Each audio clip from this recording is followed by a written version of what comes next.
Not only do these guys give you the best Jazz coverage in the market, they've got you covered with the Mammoth, the Cougars, the Utes, and the Aggies. This is Chase Scott and Ben Anderson on 97.5, the KSL Sports Zone. Jake and Ben, 97.5, the KSL Sports Zone. Somebody actually did the ride like this song describes, and the Hollywood sign was not on her right or something. It was not. Is that a thing? And then some people said, well, if she's sitting in a limo and she's facing backwards. Oh, maybe. Maybe it's on the other side. Okay. I do like this song. Mm-hmm. But who doesn't like Miley?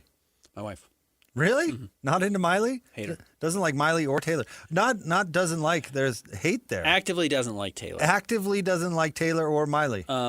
Believes Miley is better doing covers than her original music. Okay. Well, I love a good cover. It's like the Spasmatics. Wow, there's a throwback. I don't know what their original work is. Are the Spasmatics still playing Liquid Joe's every weekend? I don't know. I've never seen them, but I know what their thing is. That's like a 30-year run if they are. Yeah, they're going for a while. Ben, we'll continue the NBA conversation, but I saw, this was a couple hours ago, but Anthony Simons signs a deal with the Sixers, 2 year, $12.3 million. Man, Portland should have traded him years ago. Yeah. What were they doing? He was a guy who had a ton of, maybe not a ton of value, but he was a guy that people thought were going to be pretty good just a couple of years ago. And to sign a basically, minimum deal, at least it's 2 years, but that with Philadelphia. I guess maybe he wants to win. But, man, your value in the NBA, here's where I guess I'll transition here. Here's where I don't blame Walker Kessler for honestly trying to go out and get as much money as he can. Your value in the NBA is fleeting. At best. It really is. And the guys whose value continues on and on and on is just a rarity. I mean, you've got to strike why somebody thinks you're good, because you know what? It might turn out that you're not. Christian and I were talking about this off the air about Ja. You know, people were convinced Ja Morant was good until they weren't. And then what happens to that dude's value? Mm-hmm. You know? And by the way, Ja wins because he's going to come out of this regardless with millions of dollars. But he was supposed to be one of the faces of the league going forward. And, man, is that fleeting. It's gone from that to, wow, what is Portland doing with that disastrous trade? Trae Young, I think he could say the same thing, even though he just got paid. Anthony Simons, Colin Sexton are a good case study or it's what I think makes the job really difficult. Colin Sexton averages 24 points a game. It's like his third year in the NBA. Now, he was doing it on a terrible team. Mm-hmm. Anthony Simons averages nothing his first 2 years in the league. 4 points, then 8 points, then 8 points his third year.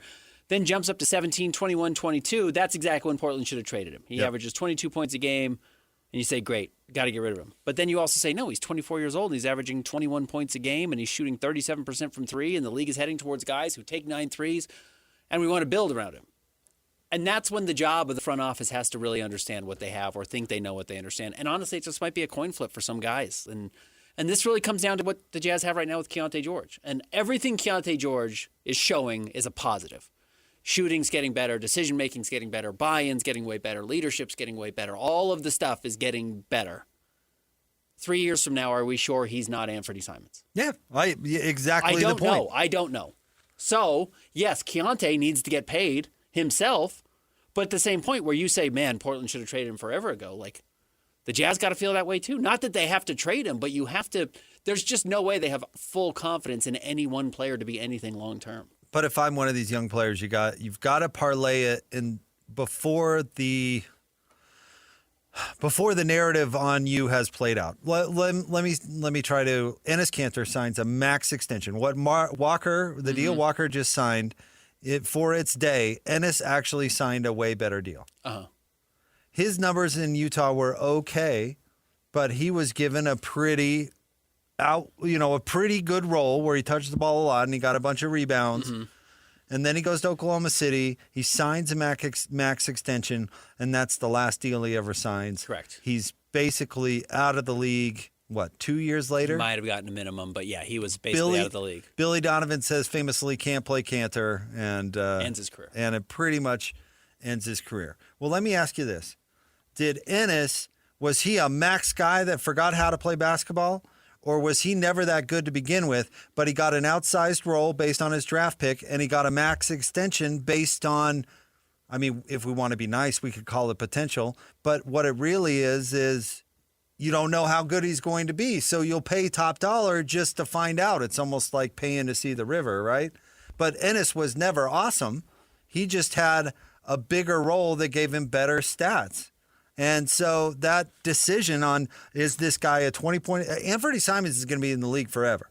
He is. He's good enough, and he's got the skill set. But he was never going to be a 22-point-a-night guy on a successful team. Never. Right. That was never going to be a thing. So how do you diagnose that? With Keontae George in particular, the squads that the Jazz ran out last year, he was the only one on the team. Mm-hmm.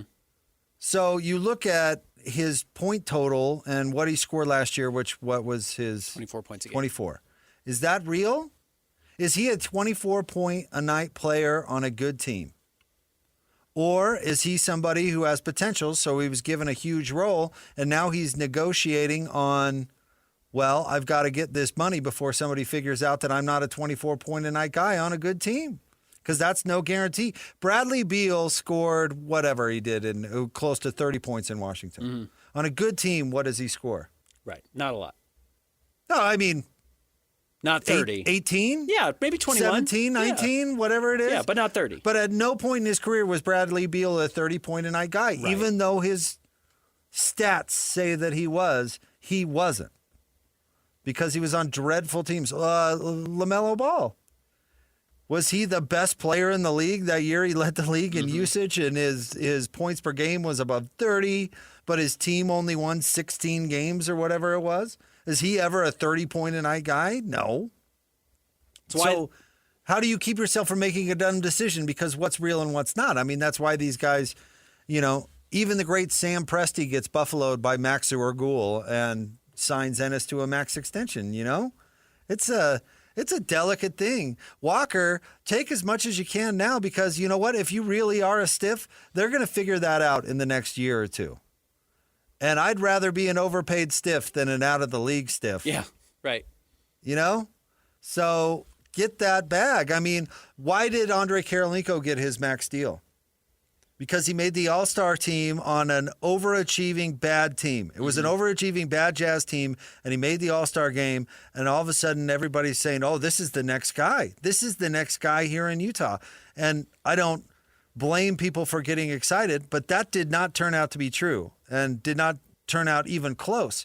But how do you make that calculation on these young players who do want these big extensions because they want to make big money? It's part of the problem with the NBA middle class disappearing, in all honesty. And David was talking about how you have to win with these dynamic young players on rookie deals.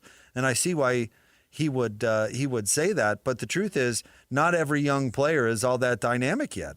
Correct. And may never become dynamic. So how do you value that, If Darren Peterson is the lead guy on this Jazz team, why would you give Keontae a ton of money? Mm-hmm.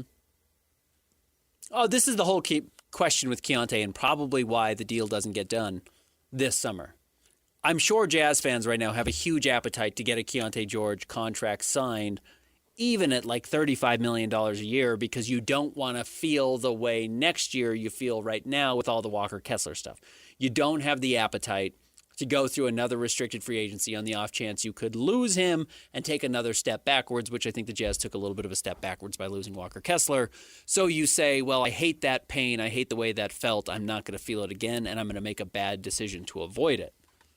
The Angels, to their credit, historically, and I'm sure Justin Zanuck as well, have more patience than Jazz fans and will say, look, we think Keontae's not Anthony Simons. We think Keontae's not Colin Sexton. But we don't know. Uh-huh. So it's probably better to wait a year because the Jazz, even without Walker, are still competing for a top 8 spot in the West. Not making the postseason, I think, would be a disappointment for the Jazz this coming season. Put Keontae in games all year that have serious stakes and see how he does. And if he's awesome, great. He's worth the $35 million you pay him. And if he's not, he's Anthony Simons or he's Colin Sexton or some of these guards who go out and put up big points and they don't really matter. And, when push comes to shove, what they offer is not that valuable, then the contract adjusts accordingly. But you can't adjust the contract after you pay them. That's the problem.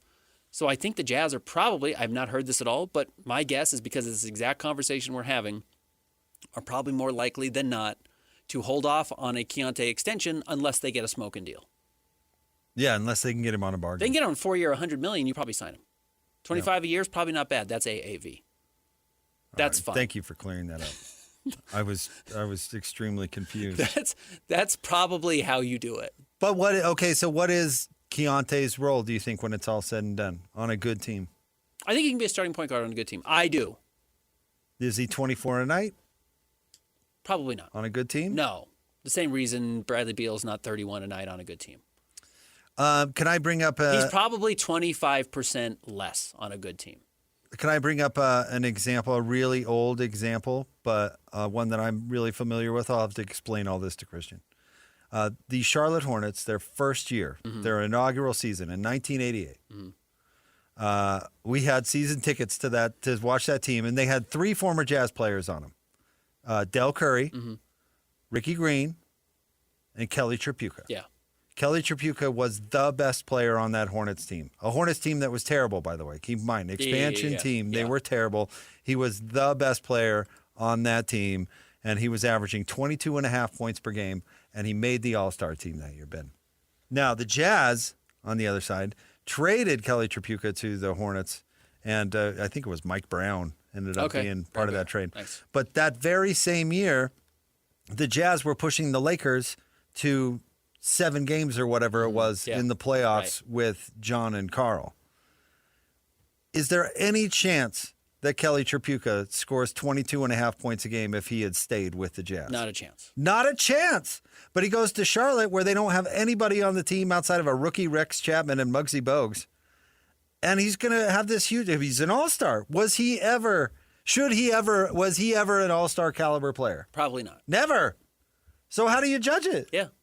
How do you judge it if you're a good team? And this comes all down to how much do you pay and who do you pay?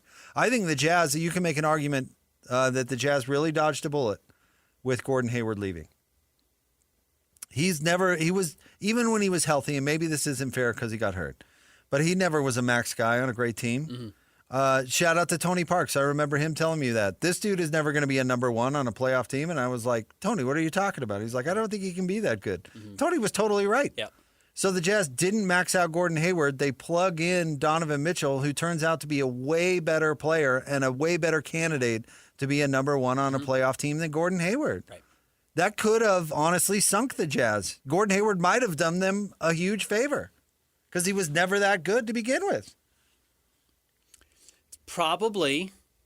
And look, apples and oranges. Center, point guard, Kessler, Keontae, totally different positions, totally different production, totally different histories, totally different personalities, totally different relationships with the front office, with the coaches, etc.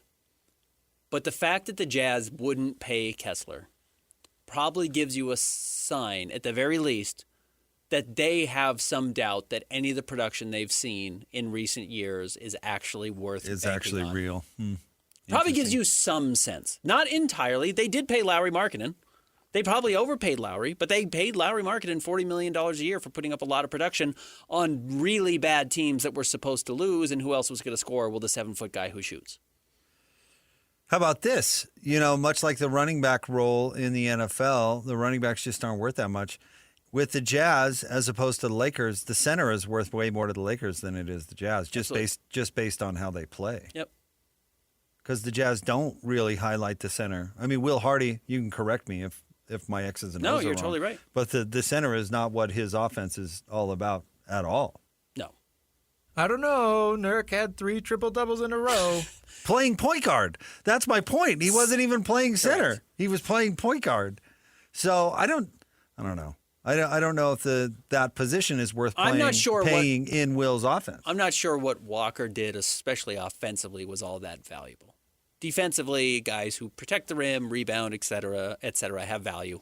They will always have value. There are some universal truths in the NBA. I do believe that. But I think if you just read the tea leaves, the Jazz have not made huge votes of confidence that the production they've seen from young players necessarily has all that much value How real it is. for this exact fear of the Anthony Simons fear. Right. Because he's signing 2-year, $12 million contracts. And Anthony Simons, it's not like he's 40. Anthony Simons No, he's is still like 27, right? Yeah, because he came into the league when he was 17 years old. He's exactly 27. He's 27 and 24 days. It's like that's a guy who should be going into his prime. And Yeah, he's signing basically minimum deals Yeah, basically. with Philly Yeah. to go play a minor role. To be a backup Yeah. to two other really good guards. It's tough. I don't know the right answer. I truly don't. Life comes at you fast. I've said this a lot. Recently, I've really been recognizing it. The closer I get to this, the longer I do this, the less at times I feel like I know. Honestly, things I thought were easy are not that easy. Things I thought I could predict become unpredictable. Things I said would never happen do happen. The more information I get, the less my kind of maybe naive truths become as I get a little bit older. Maybe I'm just getting soft. But no, we're all just one too many mornings and 1,000 miles behind, buddy. Welcome to the club. That's how it works. Yep, that's how it works. Yeah. So I don't know. I don't know what you do with I don't know what Keontae's going to become. I'll tell you what, when I was 25, I bet you I thought I knew what Keontae George was going to become. The same way somebody thought they knew what Anthony Simons was going to become, and they gave him whatever, $25 million. You know what? Credit the Cleveland Cavaliers. They would not pay Keontae or Colin Sexton. They included him in the trade for the Jazz, and they didn't give him a contract extension. The Jazz signed him for $18 million, which was actually not a terrible Cleveland, not price. Detroit. Did I say Detroit? Cleveland, excuse me. Cleveland traded Colin Sexton to the Jazz. Jazz only paid him $18 million. It didn't really hamstring anyone. There was probably somebody in the Cleveland front office wanting to give Colin Sexton a bunch of money after averaging 24 points, saying this is the next him. He's our next great player post LeBron, and they showed some restraint, and it was the right move. It turned out that way. Turned out that way. It's New Laker, Colin the Sexton. really hard part about that job, and I have told a lot of people I don't really envy that position. I'm sure they make unbelievable money. I'm sure it's fun to have some control. I'm sure some of these decisions, when you actually have to make them, your job's on the line, you have to answer for wins and losses. It's hard. Yeah, I'd feel more bad for him if the downside wasn't they get fired and go buy an island. Correct. No, I'm with you. Yeah, right. Would everyone do it? Of course, everyone would. What do is noted bozo Daryl Morey doing right now? Correct. He's jet skiing. He's in Maui. Yeah, you know? right. Across the Strait of Gibraltar. He's having a great time. He's having a fantastic time. Yeah, life is good. I'm not going to cry for that guy for 1 second. I'm with you. But So, yeah, I do it's recognize that hard, the job but- is hard. It's hard, but the downside, like free climbing is hard. The downside is really bad. Really bad. And it doesn't pay that well. Right. Not great. That's a real love of the game sport. God, I can't imagine. How do you even what type? I wonder what personality type truly is attractive. Like I have buddies that are avid rock climbers. Mm-hmm. I don't see any of them like free climbing Yosemite. I mean, that just seems. You know what? That seems like a little too much. I don't know how you feel about this movie, but it's probably right on. Point Break, they like nailed that guy. Bodie, or is it Brody? I haven't seen that movie either. With Patrick Swayze and Keanu Reeves. Like, they're bank robbers who are rock climbers. It's like, right, that's probably accurate. You're a psycho. Like, they're the adrenaline. I thought they were surfers. Surfers, yeah, not rock climbers. Sorry, surfers. Jeez, I'm all over the place. Surfers. I haven't even seen the movie. And I knew / that. bank robbers. Well, the new one, they're like cliff diving and they're jumping out of airplanes, and it's There's terrible. a new one? Yeah, they remade it. It's horrible. But yes, they're adrenaline junkies. So yeah, the Alex Honolds of the world, the free solo guy. Yeah, if he's not climbing mountains, thank goodness he's climbing mountains, because otherwise he's holding people hostage. just to feel something. That's a wide gap there. Well, that's what Point Break's about. You should watch it. 10 out of 10. I do love Swayze. He's so good in it. Might be his best. Have you not seen Dirty Dancing? Please. I have seen Dirty Dancing. He's so good in Point Break. It rules. That movie rules. What's the movie about the book everybody has to read in junior high? To Kill a Mockingbird. No, he's not in that. He's not in that. Greg Peck. And Bob Duvall. That's right. He's in all the best movies. We've got 3 chapters left. I'm reading just to a my thing. kids. No, We've got you know 3 what I'm chapters talking left. about. He's in it with Tom Cruise and the Karate Outsiders. Kid. There you go. Thank you. I never read it. No? No. Thought they made everybody read that. Well, just because I got assigned to read a book in high school did not mean it crossed my eyes. All right, more Jake and Ben next. 97.5, the KSL Sports Zone. Just doing it big, you know? Your home for the best sports radio for your afternoon drive is right here. This is Jake Scott and Ben Anderson on 97.5, the KSL Sports Zone. Anyhow. Jake and Ben. 97.5, the KSL Sports Zone. Jake Scott, Ben Anderson. We have breaking Taylor Swift news. Apparently, she's already married. It's done. Apparently, they got married and in secret, and this whole thing at Madison Square Garden is just a celebration. So she has to inconvenience millions Hey, of I people know a guy who did that. just for a celebration. Wait, what? Ben? Yeah, that's what happened. That's what I did too. Oh, I don't care if they get married in secret. I just want, if you're going to, put a dead stop on one of the busiest blocks in the entire world, on one of the busiest weekends, I don't know, ever, couldn't it at least be for the ceremony? Did you see the reports that your invite had it was a digital invite. The digital invite had a watermark. So if you screenshotted it to share it or sell it to TMZ or whatever, they would know it was yours specifically, and your invite came with an NDA that you had to sign, that the NDA was so aggressive that you couldn't even reveal what the fine was in the NDA if you revealed that you had signed it. Seems like a lot. Just don't sign it. Right? Well, then you can't go. Yeah, but you get to sell. Oh, then information. you get to sell the information to Yeah, whomever. You get to make money from Page 6 or whatever. Yeah. But maybe they have like nice gift bags. Maybe it's like the Oscars where you go and you get something good from the Swift-Kelce combo just by being at MSG. See, now I am a huge narcissist, so we had a really big wedding. I didn't shut down city blocks for a big wedding, but we did have a lot of people there. I thought your celebration was very appropriate. Okay. It was a good time. It was small. Everybody had a smile on We their shut face. down the patio of a restaurant. Food was good. Just a patio, though. Correct. Not Well, a Should have whole. shut down 9th and 9. Yes, I think we shut down the restaurant actually. Like they didn't have space otherwise. But yes, we didn't shut down 9th South and whatever 3rd West. It wasn't. It was about you two, but it wasn't like.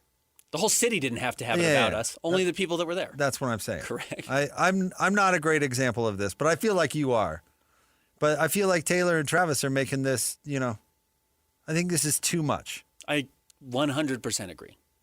And you could at least have your ceremony there if you're going to disrupt everybody's life. Now, I don't know what it's like to be Taylor Swift or Travis Kelce, obviously. I don't know. Is your wedding that privileged? Does it need to be that private? Maybe it does. Maybe these weddings that we've seen that are just an absolute circus, maybe it's just way too much and they wanted to have a little bit of normalcy at some point in their life. And bizarrely, it's actually more normal to shut down parts of Manhattan to have a wedding than it would be to just have a normal wedding and let people in. Maybe it's actually more normal to shut down part of the biggest city one of the biggest cities on the planet to do it. I don't know. But it's a lot. By the way, by the time Walker Kessler finishes his deal, it'll be at 34.8, if people were wondering. Walker's deal? That'll be a high end? That's his player option, 34.8. Oh. So it's actually That's a pretty flat deal. Next year is going to be 30.2. The year after, 31.7. The year after that, 33.3. And then the year after that, 34.8. Well, good for Walker. We were just talking about it with Anthony Simons. Dude got paid. Dude got his money. He wanted a lot, and he got a lot. Kind of. The Jazz kind of screwed him, I think. Again, Walker got a good dollar amount, probably a little bit above kind of the standard market value for what good, not great centers get. $30 million is on the high end. It's above Jakob Poeltl. It's above Miles Turner. But with inflation and what the league has and the rising salary cap, it probably makes sense. It's probably pretty close to market value. Maybe. But I'll tell you. Yes, had he been a true unrestricted free agent, he probably would have made 38 or 39. If the Jazz didn't work out a sign and trade, he would have been he makes way more. $39 million. But the Jazz worked out a sign and trade, so. Yeah. But I bring that up because I don't want people to look at the first year of that deal and say $30.2 million. The Jazz couldn't step up and match that. Yeah. How did they not match that? because the number the Jazz would have to match would have been significantly higher. Right. If the Jazz weren't going to play ball, and credit the Lakers. Actually, Pelinka did force the Jazz to play ball. He convinced the Jazz that he was willing to offer such a big contract to Walker that the Jazz did feel like they had to give. They had to break. Buckle on their number. They absolutely buckled. Yeah. No question about it. But it's smart. I mean, because if you don't buckle on your number, then you have to either match it, and it's crazy overpaid, or you get nothing as opposed to 2 firsts and 2 swaps. And I bet as they kept adding more picks and more swaps, I bet that number kept coming down. Yeah, exactly right. And yeah, one pick, we'll match at 37. 2 picks, maybe we'll match at 32. And that's where it gets. Have we seen an update on Jalen Duren yet? No, he's still a restricted free agent. His leverage has evaporated. It has. Unless he really thinks the Kings can get him, but the Kings don't have the cap space to even make the offer. It has to be an understood sign and trade for Sabonis. Well, and the Lakers could just go out there and make the offer. Right. Well, and they're trying to get rid of DeRozan, right? Yeah. Because he's got like $10 million left. He's going to end up getting bought out. It's going to be something silly. You know what I mean? Some of those guys, they're just like Jordan Clarkson. Jordan Clarkson had $10 million on his deal last year. The Jazz just said, Jordan, you've been good to us. Like, just we don't want to have to make an excuse for why you're not playing. Just go. Like, here's your money. Take a little bit of a buyout. Take a little bit of a haircut. We'll give you your money or whatever it is and go take your thing. And they may have not even taken a haircut. They may have just given him his full buyout and let him go choose his team. I wouldn't be surprised if they do that with DeRozan and he ends up in Miami. Although my opinions on all these may be null and void, I got a talk snap, Ben, from Lanny Baxter, who says, huge fan, but just lost so much respect for Jake because he's never seen Point Break. Are you serious? Going to be tough to respect your opinion about anything. That seemed aggressive. Because I haven't seen the movie? I didn't even say I didn't like the movie. Usually I say I don't like the movie. That's a Jake go-to. And people blast away. But I haven't even seen this one. I know about it. Surfing Bank Robbers. I knew that going in. I know his name's Johnny Utah. Yep. I just have never. I think it's Bodie. Point Break. No, it's Johnny. Johnny. It's definitely Johnny. No, I'm talking about Swayze. Oh, Swayze. I know Johnny Utah's in it because I had like an abnormal amount of friends growing up whose name was John. Yeah, so everyone's name was that. And most of them went out of state for school. Bodie. And every single one of them came back with the nickname Johnny Utah. Went to high school with a kid that they called Bodie, and I didn't know because I hadn't seen Point Break. And now that I realized that was a bunch of kids that gave him that name, those kids were smart. They were right on. This guy was absolutely Bodie. He pulled a knife on a guy one time. Crazy. Again, it takes such a dark turn with you. Well, life's a dark place. I thought this listener was losing respect because you haven't seen Joe Dirt. No, but apparently Point Break was Weekend double feature was his breaking point. for $250. Point Break. Very American Joe movies. Dirt. Yeah, they are. Kind of a funny look at American masculinity in both of them. I don't think I'm going to watch either of those movies, but We'll start with Dude, by the way, until Christian sees Almost Famous, he can't tell me to watch any movie. correct. I was don't going wanna to say hear it. maybe you guys need to do a movie swap. Let's do a movie night. Almost Famous for Point Break. I'm getting to make the pick. Christian probably wouldn't suggest Point Break. He'd probably suggest Joe Dirt. Almost Famous should be a requirement just to work on this show. We don't require much of anything. Oh, I like that idea. But to work on the I Jake like and that Ben idea. show, I think you should be required to watch Almost Famous Okay. for a variety of reasons. Like Megan or Sarah when they got hired. Yeah. We should have been like, well, sit down. We will continue. You will get your second interview with us after you watch these After you movies watch Almost and come Famous. back with something. Yeah. Yeah. I think that's only fair. I think that's totally fair. All right. Audio Vault is coming up next. Stay tuned. And then coming up at the top of the 5 o'clock hour, we'll get a Laker perspective with Kobe Price. Covers the Lakers for the California It's hard Post. to be named Kobe and cover the Lakers. He spells it differently. So that's got to help at least. You can ask him. Yeah, you can. Go for it. All right, more next. 97.5, the KSL Sports Zone. No crazy soundbite slips past these guys. I came here for the same reason people go to the zoo. This is another edition of the Audio Vault with Jake and Ben. On 97.5, the KSL Sports Zone. Jacob Ben, 97.5, the KSL Sports Zone. Jake Scott, Ben Anderson. Thank you for making us part of your day. All right, it's time for the Audio Vault, the best sound of the day. Now, Christian, help set this up because this is a couple. A couple decided to climb the Empire State Building. Is that right? Yeah, this video, I guess it happened yesterday. It's these like daredevil couple. They scaled to the very top of the Empire State Building, took some pictures. The guy proposed to her. You'll hear that in the clip. They had a flag. They had a flag. A huge flag that said, like, something about peace. The power of love is stronger than the love of power. Something to that. Okay. A little cutesy, but you know what I mean. All right. And then he decided to propose. Well, we have this is the radio traffic from the NYPD helicopter. Let's play how that sounded. Yeah, what's all the hoopla going on over there? Two geniuses climbed to the top of the Empire State Building, the top of the spire. Oh, that's awesome. It's a little hot for that, isn't it? It's just the beginning of this week. It's not some worker changing a light, is it? Nah, it's a male, female, dressed in black. They had some flag they were waving when they were up at the top. And he just proposed to her. Wow. Shout out to the NYPD. I was I enjoyed my trip to New York a lot. They are on every street corner. They really are. There's a police officer everywhere you go. A lot of them are just kind of drinking coffee, hanging out. But I think it really probably has the reason the city is so cleaned up is probably because of their presence everywhere.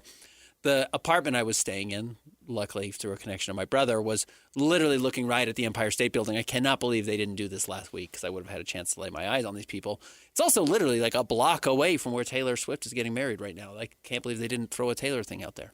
You really want to go famous, throw something about Taylor up there. This is kind of a sick thought, but let me ask you this. When you see people do things like this, are you kind of cheering for them to fall? I think they're kind of betting on you betting on that. I mean, because doing it at the top of Sears before it got torn down on 9th South and State Street, there's no risk. So they don't care. They understand that you're going to care because there is actually some risk that they're going to perish. But like when the Jazz had that silly dunk team, part of me always hoped they'd hit their face on the rim. Sure. Does that make me a bad person? Yeah, a little, but, it's not unnatural. You're up in the stakes a little bit. When the guy parachutes into the football stadium, you kind of want him to hit the scoreboard like the Virginia Tech guy. Like the guy who actually did that. Yeah. You're exactly right. I feel bad about it, but I am secretly rooting for that. No, it's baked in. And the good news is, and where I will trust these people, because, hey, they made it, and then they got back down. They've already been released, right? They got a trespassing ticket, and somebody climbed on top of the temple? Didn't they put a pumpkin on top of Moroni's head? I don't remember that. Do you not remember that? No. Yeah, somebody did that. That was crazy also. You get a trespassing ticket. You get a big fine. You go to court in a couple of weeks. So it's worth it. For these people, probably. But imagine the trauma they would cause others if they actually did fall. If they did perish. So maybe it should be more than a ticket. Have you watched, we're talking a lot of rock climbing here. Have you watched Free Solo? No. That is the most painful thing I've maybe ever done in my life. Watch the movie? Have you watched it, Christian? It is it's crazy. Devastating to watch. And he makes it. And still, every second of it sucks. So the fact that these people actually did it, now it clearly can't be that hard. There's ladders. But it is really windy. I think there's a big safety net around. There is a safety net around that, but you only have to fall 30 feet to die. I don't know how far. It doesn't have to be that far. Now, they weren't even close to the edge of the Empire State Building, right? I mean, they are in the spire, in the middle, and it has these little tiers that kind of go higher. Still, once you're up there, you're looking over all of Manhattan. I'm sure it's terrifying. But they did it. I don't even like being on the ski lift with the bar up. Mm-hmm. I'm with you. Put that bar down. Yeah. I don't know why people are so obsessed riding up ski lift with the bar up. I support their message, but it's an ultimate, all-time lame flag to bring up there. No, I think everything about these people is dumb. Yeah, I think that's fine. I think that's these, totally fair. what did the helicopter guy say? A couple of idiots. I think that pretty much hits it right on the head. That is the best. That's the best part of the video is the New York cop aspect of all of it. Of just we see crazy people all day, every day, and you're just a little bit higher in elevation than the rest of them. but you're the same bozo that's yelling on the street. Yeah. Okay. Yeah. So I do like. Two geniuses climbed to the top of the Geniuses. Empire State Building, the top of the spire. Oh, that's awesome. It's great. It's a little hot for that, Geniuses. isn't it? Yeah, I love immediately the like awe factor of it is gone. The second they hear the call, the awe factor of like, what do you mean they're on top of the Empire State Building? There's none of that at all. It's just like, isn't it hot outside? Just the beginning of this week.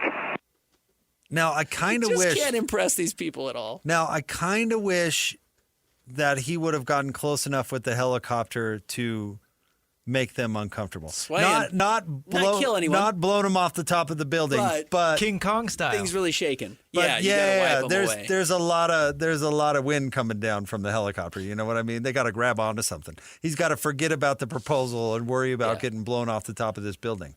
Or like it knocks their flag off and the flag goes flying. I into the kinda like wind. that. That would have been funny. Like that? Yeah, just like that. I would have absolutely liked to have seen it. Again, not off the building, just Not kill anyone, no. but embarrass them. But you see him kind of, Yeah. helicopter's getting close. I can feel it. Coming up next, we'll get back to obviously the NBA offseason. Walker Kessler is on the move. We'll get the Laker perspective from Kobe Price. He covers the Lakers for the California Post. Stay tuned. 97.5, the KSL Sports Zone.